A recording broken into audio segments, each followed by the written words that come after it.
There's two brotherhoods that run the military. The brotherhood of the martial arts on the conflict on the ground floor, and the brotherhood who has the gun. In other words, without the brotherhood, you don't have no army, you don't have no government, you don't have no church, you don't have nothing. Because you have to have two to have one. If you don't have two, you don't have one. It takes a line. You have to draw a line. It used to be in the prison, it was called a main line. And the captain walks on one of the lines, you dig, and he does not lie, because he realizes that if he lies, he dies. It's that simple. He loses everything if he lies. So he must keep the rules, and he must keep his word, you dig. This is the thing they've lost. They lost that with James Mason, see. It comes down to the last man in line with the gun. And then they put the swastika right underneath the gun. And that's supposed to be representing to the brotherhood. All right, that's the brotherhood of the gun. You got one down on the ground, and then you got one covered with the gun.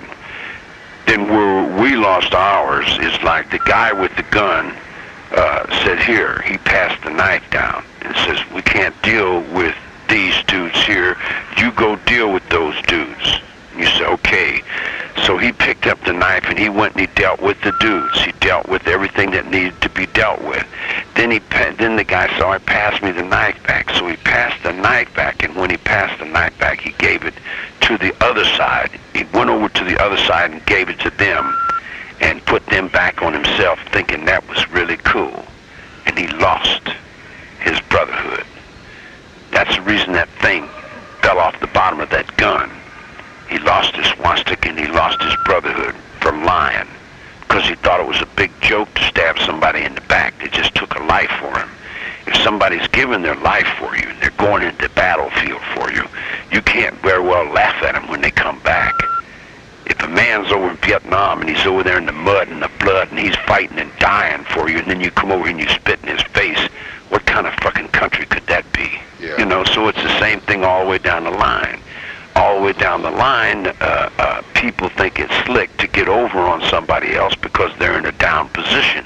And they find their strength by sacrificing their own lambs. But they're not sacrificing the lambs of their enemies. They're only sacrificing their own children. They're sacrificing their children for somebody else's children.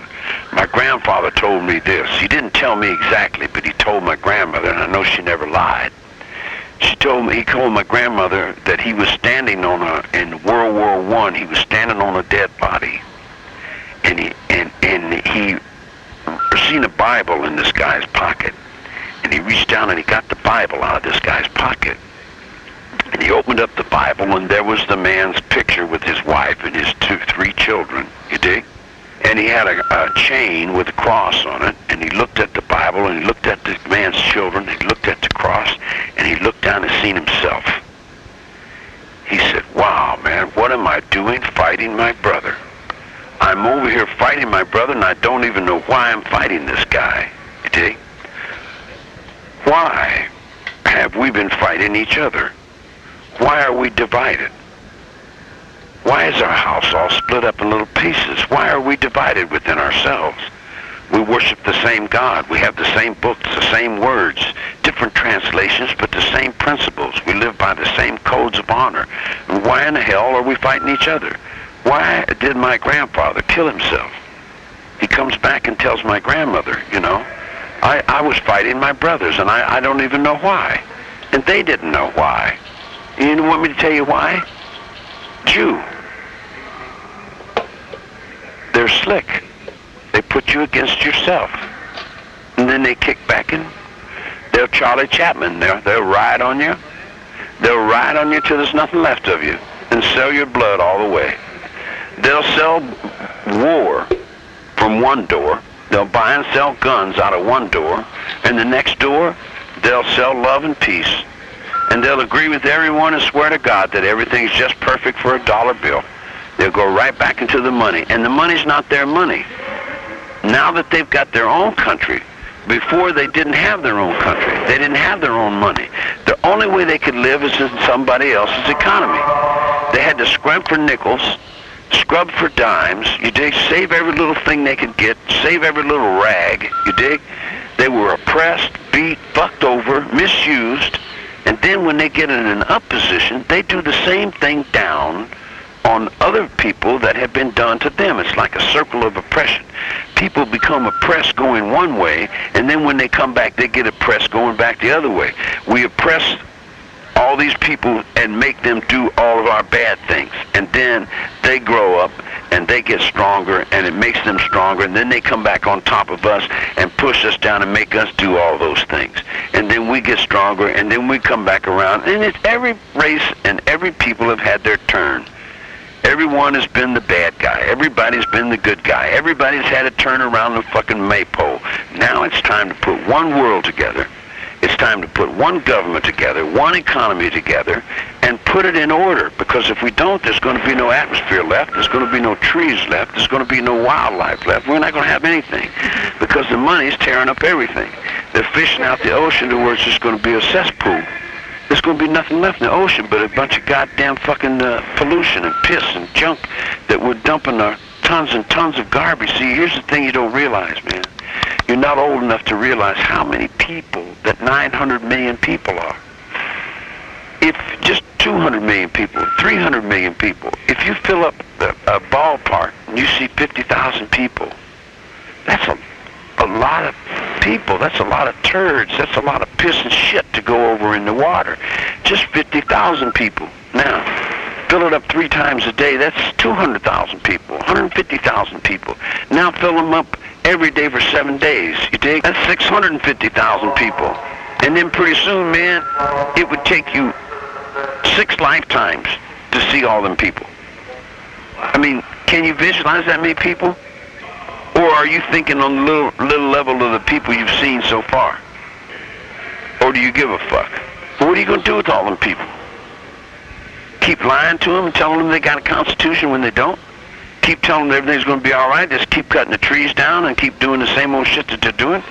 Just so you can survive another day? Or are you going to tell them the truth? Man, you're all a bunch of doomed assholes. All you motherfuckers are killing yourselves, and you're killing everything around you with the shit you're doing. You're overindulging in the resources. You're dumping all that shit in the water, that pollution in the water, soap in the water, slop in the water, bleach in the water. All that shit you're putting in the water, man, it's got to come back to you in your drink. You got to drink that shit. A dog got better sense of pissing their own water, you know.